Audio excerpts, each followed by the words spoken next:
Assalamualaikum warahmatullahi wabarakatuh.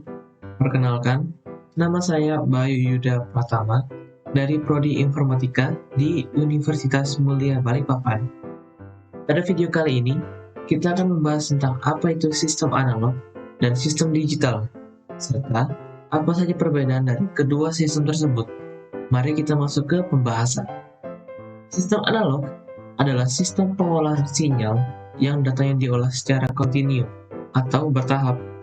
Dengan kata lain, sistem analog mempunyai range dalam pengolahan data dan sinyal. Contohnya, sinyal gambar pada televisi atau suara pada radio. Yang dikirimkan analog merupakan proses pengiriman sinyal dalam bentuk gelombang. Contoh lainnya, ketika seseorang berkomunikasi dengan menggunakan telepon, maka suara yang dikirimkan melalui jaringan telepon tersebut dilewatkan melalui gelombang. Jadi, dapat disimpulkan bahwa sistem analog merupakan suatu bentuk sistem komunikasi elektromagnetik yang menggantungkan proses pengiriman sinyalnya pada gelombang elektromagnetik. Dan sistem digital adalah pengolahan sinyal yang datanya diolah secara diskrit, yaitu nilainya berubah secara ekstrim, naik atau turun secara drastis. Sistem digital merupakan sistem elektronika yang setiap rangkaiannya melakukan pengolahan sinyal diskrit. Sistem digital terdiri dari beberapa rangkaian digital atau logika, komponen elektronika, dan elemen gerbang logika untuk tujuan pengalihan tenaga atau energi. Sinyal digital ini memiliki berbagai keistimewaan yang unik yang tidak dapat ditemukan pada teknologi analog, yaitu pertama, mampu mengirimkan informasi dengan kecepatan cahaya yang dapat membuat informasi dapat dikirim dengan kecepatan tinggi. Kedua, penggunaan yang berulang-ulang terhadap informasi tidak mempengaruhi kualitas dan kuantitas informasi itu sendiri. Informasi dapat dengan mudah diproses dan dimodifikasi ke dalam berbagai bentuk. Yang terakhir, dapat memproses informasi dan jumlah yang sangat besar dan mengirimnya secara interaktif. Berikut perbedaan pada kedua sistem ini. Sistem analog yang pertama bersifat kontinu. Yang kedua, kemungkinan error yang sangat besar karena memiliki range. Yang ketiga, rentan terhadap gangguan atau noise. Keempat, pengolahan sedikit data. Kelima, pengolahan data yang rumit atau mengatur frekuensi dan amplitudo. Terakhir, perawatan sistem yang mahal. Itu di sistem digital bersifat diskrit 0 dan 1. Yang kedua, kemungkinan error yang kecil karena hanya ada dua data, yaitu 0 dan 1. Yang ketiga, lebih tahan terhadap gangguan atau noise.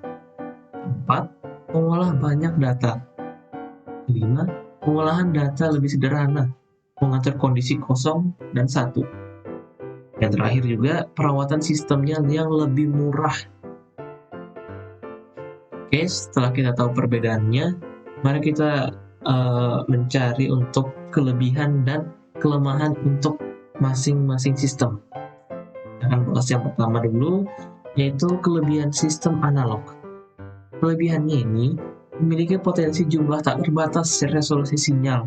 Dibandingkan dengan sinyal-sinyal digital, sinyal analog kepadatan tinggi dapat dilakukan pengolahan lebih sederhana dibandingkan dengan standar digital.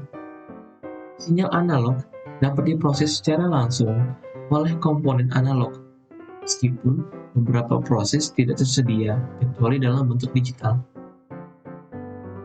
Kelemahan dari teknologi ini adalah tidak bisa mengukur sesuatu dengan cukup teliti, karena hal ini disebabkan kemampuan mereka untuk secara konsisten terus-menerus merekam perubahan yang terus terjadi dalam setiap pengukuran yang dilakukan oleh teknologi analog ini.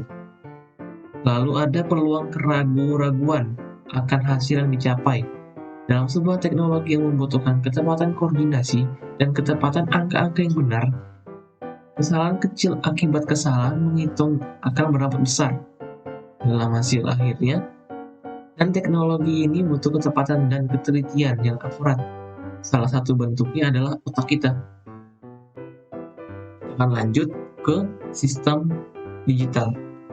Kelebihannya, teknologi digital menawarkan biaya lebih rendah, keandalan lebih baik, pemakaian ruang yang lebih kecil, dan konsumsi daya yang lebih rendah.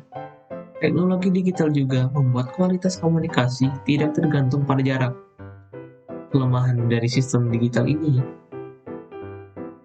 dia mempunyai beberapa kerugian dibandingkan dengan sistem analog. Sistem digital memerlukan bandwidth yang besar.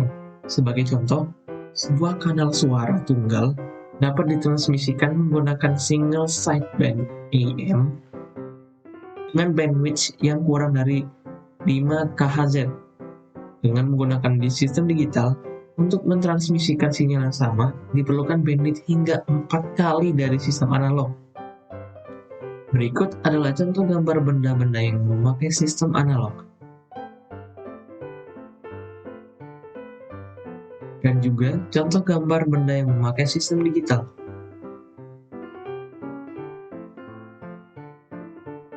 Sekian materi kali ini dari saya. Kurang lebihnya saya minta maaf sebesar-besarnya.